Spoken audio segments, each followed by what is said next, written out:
Guérit TV Monde rouvre son antenne régionale de Parakou à partir du 1er août 2024. Pour toutes vos activités dans le Nord Bénin et autres renseignements, appelez le 00229 91 19 10 10.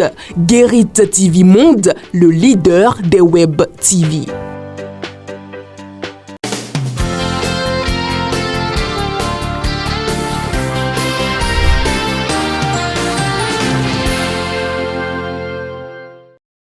Vous êtes dans votre émission matinale Le Meilleur Réveil. Nous sommes le jeudi 11 juin 2024. Mesdames et messieurs, c'est un plaisir de vous retrouver dans votre émission matinale. La toute première rubrique de cette émission, on s'y lance tout de suite et maintenant avec Shamsadine Badarou qui avance déjà sur ce plateau. Shamsadine Badarou, bonjour. Bonjour Latifat Kouenou. L'exercice continue avec vous ce matin et la toute première rubrique, la revue des titres, c'est avec vous. Merci à vous Latifat Kouenou, amis internautes de Guérit TV Monde. Bonjour et bienvenue dans la première rubrique de votre émission au meilleur réveil. Et on démarre ce matin avec le quotidien Maison La Guérite. La Guérite qui affiche en manchette démission ou non du DG à NIP Bénin, Pascal Nyamulenda doit rompre le silence. Selon le journal, retrouvez l'article à la page 3 de sa parution de ce matin. À la fausse manchette du RO, toujours à la page 3, malgré les multiples attaques, Mathias Kouanou imperturbable. On reste toujours avec la guérite. Certains funéraires au Bénin, l'État met fin à la pagaille. Toujours avec la guérite, programme d'appui aux jeunes entrepreneurs, la cérémonie de clôture officielle prévue samedi prochain. Deuxième édition de Time Building à la mairie de Porto Novo, une marche sur la promenade piétonne lagunaire pour consolider les liens. Sixième édition du projet Culture des quartiers à Cotonou. Plus de 300 jeunes créateurs d'emplois bientôt disponibles. Et puis à l'oreille du journal, le quotidien s'intéresse à la page santé aujourd'hui et titre au niveau de l'oreille, tout sur le cancer des ongles. Le quotidien La Guérite s'en va et on retrouve à présent, le matinal BAC 2024, le taux d'admissibilité en baisse 59,93% contre 60,03% en 2023. On poursuit avec le pays émergent. Le pays émergent qui titre en manchette ce matin, Charivari autour du centre hospitalier international de Calavi. La vérité que le gouvernement tanois a manqué de dire à la population béninoise. CHU d'Abomey Calavi au lieu de chic. On poursuit avec le Figaro, coup constitutionnel. Le professeur Dorothée Sosa et Madame Sa évoquent les élections générales de 2026. On retrouve le quotidien de service public à présent. La Nation, visite du ministre sénégalais de la justice au Bénin. De meilleures perspectives envisagées pour l'OADA. L'économiste du Bénin à présent, assainissement des communes du Grand Nokoué, bientôt le paiement de la redevance d'enlèvement des déchets. Le Matin Libre qui titre en manchette, lutte contre la corruption au Bénin, protection des lanceurs d'alerte, vide. Docteur Jean-Baptiste Elias, il faut rétablir la loi 2011-20. La 8e édition de la journée africaine célébrée ce jour. Selon le quotidien Matin Libre, on termine ce matin avec Gaskiani Info, Bénin-Niger vers l'ouverture de la frontière. Voilà, c'est ce qu'on peut retenir ce matin. Latifat Kouenou. Merci à vous, Shamsadine Badarou. On vous retrouve dans un instant dans la suite de l'actualité. Dans la présentation de l'actualité de ce matin, les candidats déclarés admissibles à l'examen du BEPC session de juin 2024 ont démarré les épreuves orales hier, mercredi 10 juin 2024. Une équipe de la rédaction est descendue dans le centre du CEG Djegangpevi pour le constat que voici.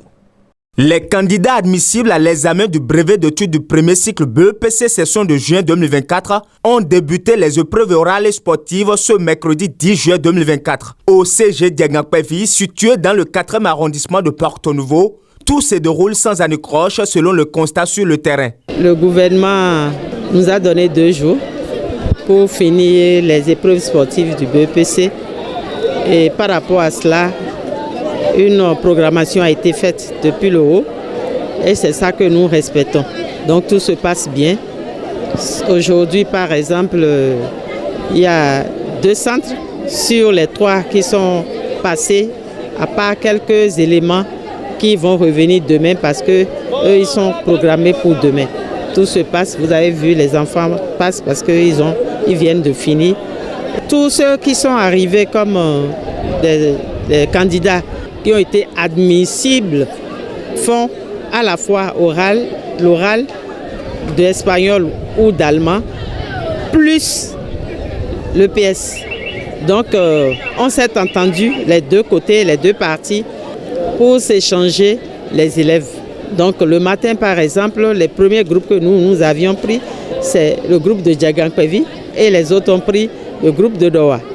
Et au second temps, on a échangé que demain, et le reste de Diagnankpevi et de Doha et l'unité, on va les prendre également de la même façon. Tout se passe normalement. Pour les épreuves d'éducation physique et sportive, les candidats ont été évalués sur 3 activités. Le saut en hauteur, le lancer de poids et la vitesse. Quelques candidats expriment ici leur satisfaction. Les épreuves se sont bien passées, c'est pas mal. J'étais là le matin pour la phase orale et sportive. Et dans la phase sportive, j'ai trouvé ça bien. C'était pas mal. L'épreuve qui m'a paru un peu difficile, c'est le saut en hauteur. Je suis venue ici à la phase orale. J'ai participé à l'EPS. C'est pas aussi trop difficile. C'est facile. J'ai pu tirer mon épingle du jeu. J'espère avoir 13 de moyenne. La responsable de la sous-commission EPS au centre du CG Diagnankpevi a profité de l'occasion pour lancer un appel aux acteurs du système éducatif afin d'obtenir de meilleurs résultats. C'est juste remercier tous les acteurs de l'éducation, que ce soit nous à notre niveau en tant qu'enseignants et au niveau du gouvernement. Je ne voudrais pas oublier les parents qui ont joué aussi leur partition. Donc je vais juste demander à ce que le travail continue et qu'on renforce encore plus les capacités des enfants pour qu'on ait des résultats beaucoup meilleurs dans l'avenir. Il convient de préciser que les épreuves orales et sportives prennent fin ce jeudi 11 juillet 2024. Nous retrouvons à présent Shamsadine Badaro pour la suite de l'actualité. Bac 2024 au Bénin, 56,93% de taux de réussite. Les résultats de l'examen du baccalauréat session de juin 2024 sont désormais disponibles sur les plateformes au plan national. Selon l'Office du baccalauréat, un taux de réussite de 56,93% a été enregistré. Le département du littoral a enregistré le plus fort taux d'admissibilité avec 66,34%. Le département des collines tient la lanterne avec 42,59%. Le bac G1 a eu le plus fort taux d'admissibilité avec 86,15%. Le taux le plus faible est enregistré chez les candidats de la série E. Rappelons que sur les 114 115 candidats ayant composé, 42 168 ont pu tirer leur épingle du jeu. Bravo donc au bachelier. Autre actualité, le Conseil des ministres ne s'est pas tenu hier. Le gouvernement béninois n'a pas tenu sa rencontre ministérielle hebdomadaire hier, mercredi 10 juillet 2024. À ce titre, Latifat Kouenou, il faut dire que le Conseil des ministres est reporté à une date ultérieure. Selon les informations, la non-tenue du Conseil des ministres se justifie comme toujours, excepté les jours fériés, par l'absence du président Patrice Talon sur le territoire national. Quand le chef de l'État est absent, il n'aime pas prendre de risques là. Dans l'interactualité, Shamsdine Badaro, que se passe-t-il de l'autre côté du Mali? Dans un communiqué, la junte au pouvoir au Mali a annoncé hier 10 juillet 2024 autorisé à nouveau les activités des partis politiques et des associations à caractère politique. Elles avaient été suspendues le 10 avril, ce qui avait incité une vague de critiques. 3 mois plus tard, Bamako fait volte-face. Le chef de la junte, le colonel Assimi Goïta, avait décrété en avril la suspension en accusant les partis de discussion stérile et de subvention et de subversion, j'allais dire. Il avait invoqué le danger que les activités des partis faisaient peser sur un dialogue national en cours sur l'avenir politique du pays. Dans l'actualité sportive, nous parlons de l'Euro 2024. L'Angleterre vient à bout des Pays-Bas et rejoint l'Espagne en finale. La finale de l'Euro 2024 opposera l'Espagne à l'Angleterre mercredi 10 juillet au lendemain de la victoire des Espagnols contre la France. Les Anglais ont eu le dernier mot dans l'autre demi-finale face aux Pays-Bas 2-1. Un but de Harry Kane et un but dans les dernières minutes d'Oli Watkins font le bonheur des Lions. Voilà, le ticket pour la finale de l'Euro 2024 a mis du temps à finir entre les mains anglaises mercredi au Signal Iduna Park de Dortmund. Voilà, les Pays-Bas qui n'avaient plus atteint les demi-finales d'un championnat d'Europe depuis 20 ans ont donné du fil à retordre à l'Angleterre et le sort du match a basculé dans les dernières secondes.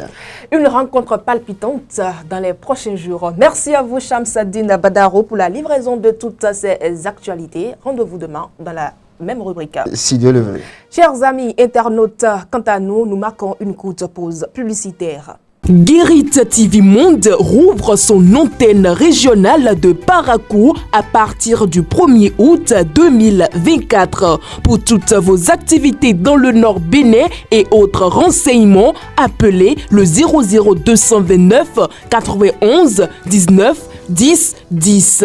Guérit TV Monde, le leader des web TV. Abdoulaye Fashion vous offre un style créatif et original, que vous soyez homme ou femme. Notre boutique, située à Cotonou, quartier Bédiarouin, dans la rue en face de la Ciné Concorde, vous accueille chaleureusement. Révélez votre style unique à des prix abordables chez Abdoulaye Fashion. Contactez-nous au plus 229 97 09 40 114. Les portes de la mode s'ouvrent pour vous chez Abdoulaye Fashion.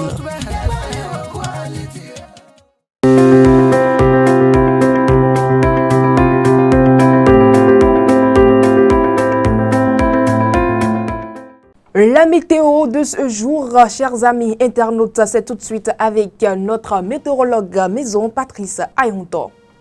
Oui, Latifat Kouenou, amis internautes Guérit TV Monde, bonjour. Quel temps fera-t-il dans la ville capitale ce jeudi 11 juillet 2024? Dans la matinée de ce jeudi, nous aurons un ciel très nuageux avec possibilité de foyers orageux en matinée.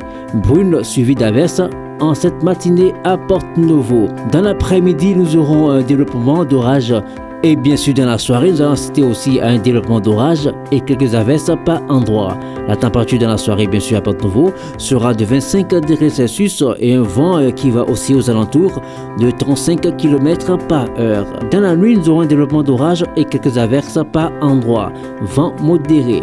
Les températures dans cette journée à Porte-Novo varieront entre 24 et 27 degrés Celsius. Excellente suite de journée à tous et à demain.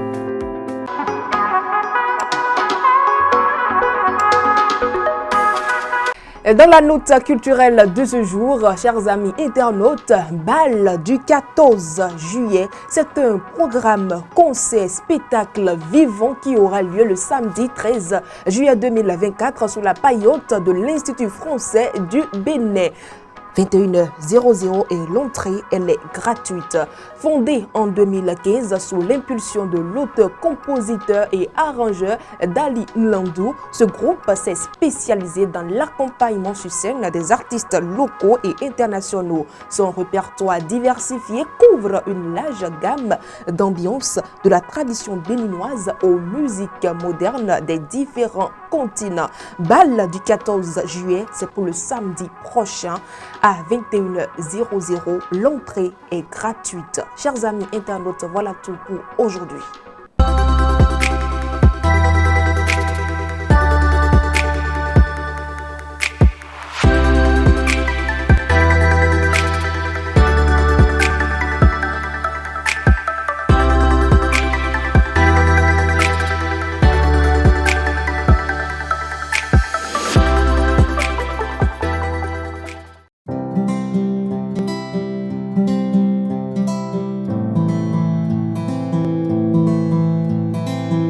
L'hypoglycémie, chers amis internautes, nous en parlons dans votre rubrique santé et bien-être de ce jour avec Fauzia Sefou. L'hypoglycémie, qu'est-ce que c'est? Fauzia Sefou.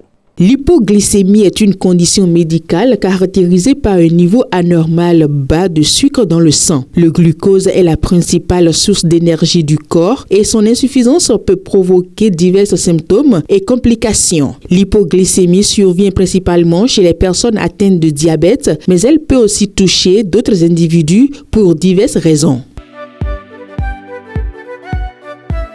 Les symptômes de l'hypoglycémie peuvent varier en intensité et incluent souvent une sensation de fatigue, des étourdissements, des palpitations cardiaques et une sensation de faim intense. D'autres signes courants comprennent la transpiration excessive, des maux de tête, de la confusion et des tremblements. Dans les cas les plus graves, l'hypoglycémie peut entraîner une perte de conscience, des convulsions, voire un coma si elle n'est pas traitée rapidement.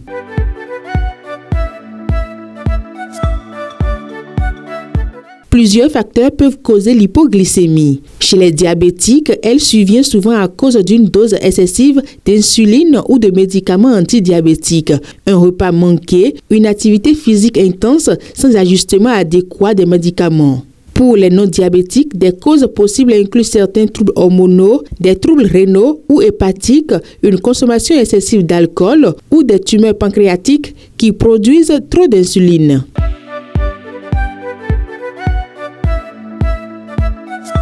Le traitement de l'hypoglycémie dépend de sa sévérité. Pour les cas légers, la consommation immédiate de sucre rapide, comme des comprimés de glucose, des bonbons ou de boissons sucrées, peut rapidement remonter le taux de glucose sanguin. Pour les cas les plus graves, une injection de glucagon peut être nécessaire. Il est crucial pour les personnes à risque d'avoir des sources de sucre rapide à portée de main et d'être éduquées sur la manière de reconnaître et traiter l'hypoglycémie rapidement.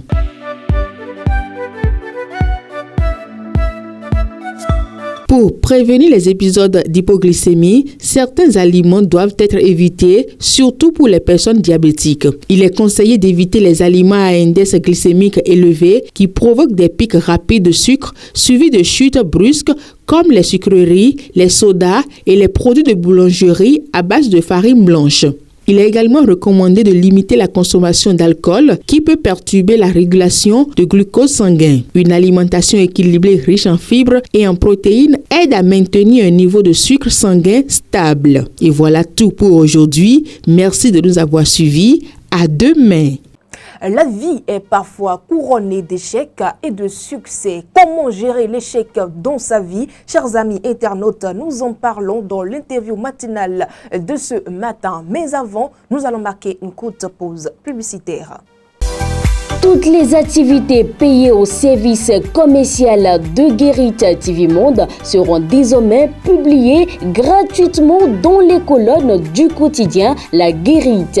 Pour plus d'informations, appelez le 00229 91 19 10 10.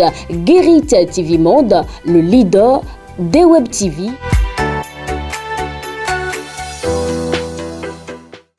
Guérit TV Monde rouvre son antenne régionale de Parakou à partir du 1er août 2024. Pour toutes vos activités dans le Nord Bénin et autres renseignements, appelez le 00229 91 19 10 10. Guérit TV Monde, le leader des web TV.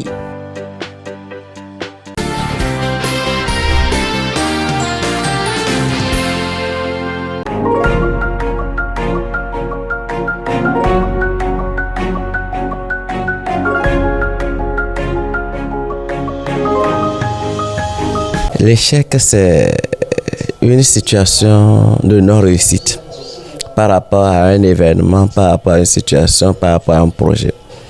Et comme nous sommes en période d'examen, donc par rapport aux examens ou à la scolarité.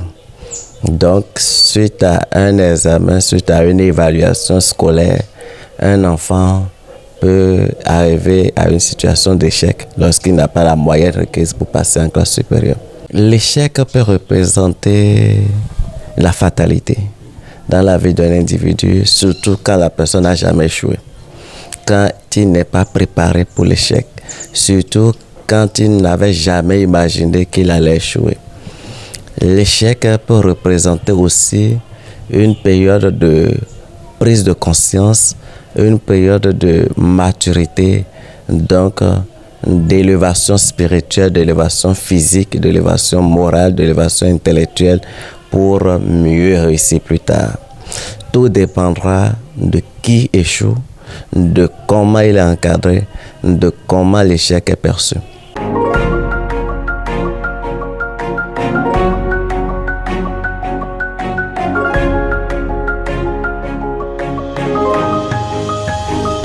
Non et oui. Non, pour dire qu'on n'est pas obligé d'échouer avant de réussir. Oui, pour dire que parfois il faut échouer pour savoir que la vie n'est pas que rose, qu'il peut y avoir des moments sombres dans sa vie pour mieux forger la personnalité, pour mieux se construire et pour mieux revoir l'avenir. Donc, on peut dire que dans le cadre de l'examen ou des examens nationaux, qu'il est préférable d'échouer en classe pour pouvoir réussir à l'examen que de réussir tout le temps en classe et d'échouer à l'examen.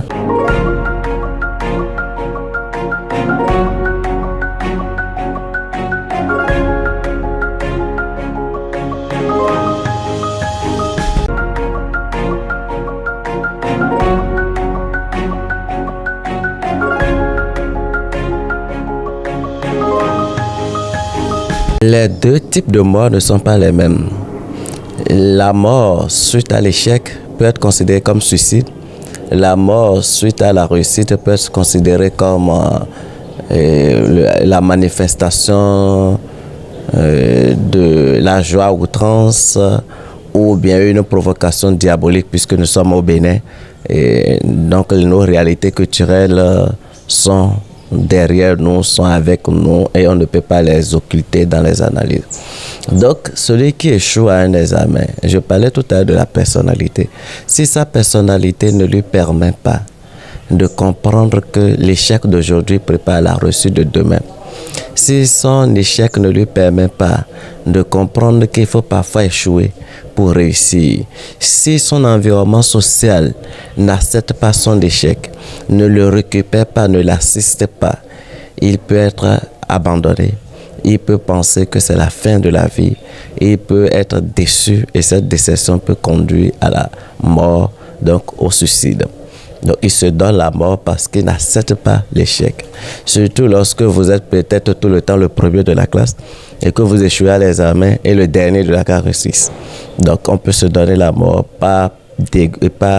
je ne dirais pas par égoïsme, mais par découragement, par mauvaise interprétation des choses de la vie. Par contre, l'échec pour celui qui réussit à l'examen peut être une mauvaise canalisation de la joie. Et heureusement qu'aujourd'hui, il n'y a plus de délibération dans les centres d'examen où à la fin, on conduit mal, débordé de joie, on fait du désordre dans la rue et au finish, on est fauché par un accident de circulation. Donc, l'échec, je disais, la mort, je disais, peut être l'expression de la joie à outrance. Donc, il ne savait pas qu'il a un trou là, mais débordé de joie, il tombe dans le trou, donc la mort s'ensuit. L'autre chose, c'est que nous sommes dans un environnement sociologique où on ne peut pas occulter nos réalités sociales. Il est peut-être le Benjamin d'une famille de polygamie avec 15 enfants. Avant lui, 13 ont été au bac, personne n'est jamais admis et c'est lui qui est admis. Ça peut être source de problèmes et justifier la mort à l'arrivée.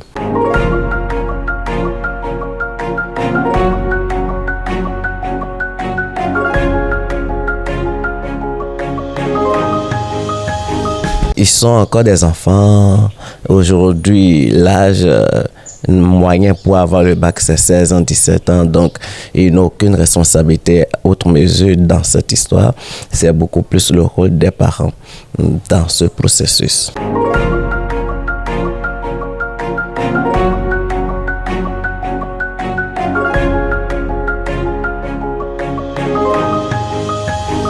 C'est d'abord que les parents accompagnent les enfants. C'est une période très sensible. Que l'enfant, durant toute l'année, n'ait pas travaillé, n'ait pas étudié et n'était pas du tout engagé, cela ne veut pas dire qu'il n'est pas préoccupé par les résultats. Et que la nature du résultat ne va pas, dans un sens ou dans l'autre, l'affecter. Donc, il faut que les parents canalisent les enfants, éduquent les enfants, leur parlent. Ce sont les parents qui investissent. Donc, montrer à l'enfant, après tout, c'est moi qui dépense. Ton échec n'est pas un problème tant que je suis là pour investir. C'est peut-être pour que l'année prochaine, tu puisses avoir une bonne mention, pour que tu puisses avoir une bonne réussite, pour que tu puisses être plus excellent que ce que tu es aujourd'hui. C'est peut-être une occasion qui te permet de maîtriser mieux ce que tu n'avais pas maîtrisé la fois passée. C'est peut-être, spirituellement parlant, une occasion pour toi d'échapper à certaines situations de la vie. Donc, trouver les mots justes pour consoler l'enfant, pour compatir aux douleurs, surtout quand il s'agit de l'échec, et en canaliser celui qui est admis pour qu'il sache que ce n'est pas la fin de la vie, ce n'est pas le dernier diplôme de la vie, donc nécessité de se canaliser pendant toute une période, tout au moins une semaine, 2 semaines, avant de se remettre dans la vie, comme on le dit, une sorte de retraite pour laisser passer cette période de turbulence avant de faire ce truc-là. Donc, au-delà des occupations professionnelles, les parents doivent trouver le temps de causer avec leurs enfants, d'être avec leurs enfants et de les accompagner durant toute la période pour que ça se gère très bien.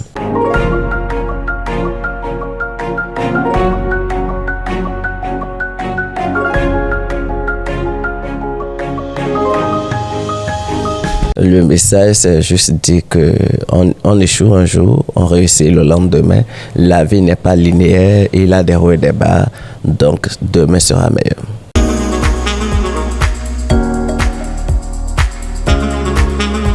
Le point cuisine, nous y sommes à l'instant. Chers amis internautes, le déjeuner de ce jour nous sera présenté par Fauzia Sefou. Elle est déjà sur ce plateau. Fauzia Sefou, bonjour. Bonjour à vous, Latifat Kowenou.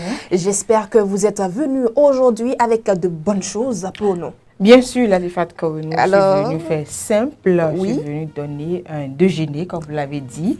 Ça serait du jus à accompagner, jus de tomate, à accompagner avec la cassare, le riz ou la pâte. Ou le jus avec la pâte. Bien sûr, ça se mange. D'accord, ça dépend de la manière dont vous faites le jus alors. Alors, Bien pour sûr. la préparation, on aura besoin de quoi comme ingrédients? Alors, pour la préparation, on aura besoin de viande ou de poisson.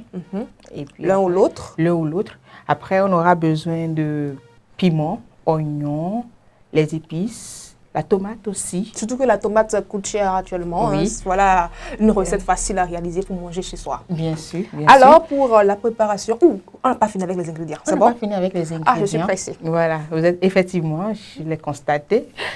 Vous aurez aussi besoin de l'huile, du sel et les épices, comme je l'avais dit.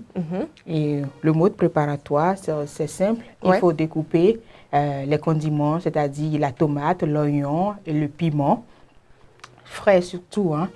Et vous avez une casserole, vous mettez au feu. Préalablement, votre viande, si vous n'avez pas encore préparé, ou si ce n'est pas de la viande préparée, si ce n'est pas de la viande préparée, voilà, vous préparez votre viande et vous faites frire ça, vous mettez ça de côté. Et maintenant, vous allez maintenant au jus. Pour faire le jus, vous avez besoin de mettre la casserole sur le feu, puis les condiments découpés, vous mélangez le tout. Vous commencez surtout par l'oignon, vous mettez la tomate, puis le piment. Vous ne mettez pas tout l'oignon parce que il y a d'autres qui n'aiment pas l'oignon cuit. Donc, on met d'abord une partie. Puis, au milieu de la cuisson, mais la deuxième partie. La deuxième partie, voilà. D'accord. Ça donne une sensation très très bonne. Ok. Voilà, et puis vous mélangez avec les épices et le sel. Et voilà, le jus est après, 5 minutes après. 5 minutes après, pas trop cuit. Oui, voilà. Les condiments, l'oignon et la tomate. Ok, vous aimez prendre le jus avec quoi? À Kassar? Non, vous n'êtes pas une fan de la Kassar? Non, pas trop, parce que ça ne me rassasie pas. Je n'aime pas trop la Kassar. vérité a été dite. Oui, j'aime bien le riz, la pâte rouge aussi. Voilà, oui, ça, on accompagne souvent le jus de la pâte rouge. Ça, voilà. C'est une vérité. Bien sûr. Ok, donc voilà ce que vous nous proposez ce matin. Même et comme accompagnement, la Latifat Kowenou, elle n'a pas fini. Il faut prendre un bon jus de citron, jus de baobab. Ça donne de l'énergie. Ça, c'est pour vous, ça. Oui. Merci donc à vous, Fauzia Sefo, pour ce que vous nous proposez ce matin. Très souvent, chez amis internautes, on a eu le temps de remarquer que nos cuisinières ne nous proposent que ce qu'elles aiment manger. Mais c'est pas grave, c'est pas grave. Si vous aussi, vous avez des recettes, si vous avez des recettes, des plats que vous voulez partager avec, ou si vous êtes restauratrice ou bien gérant d'un restaurant, pourquoi pas ne pas passer sur cette émission et proposer vos mets à nos amis internautes. Il suffit juste de nous contacter au plus 229 91 19 10 10. Voilà donc tout pour le coin cuisine d'aujourd'hui. Merci à vous, Fauzia Sefo. C'est un plaisir. Chers amis internautes, la dernière manche de votre émission, c'est tout de suite.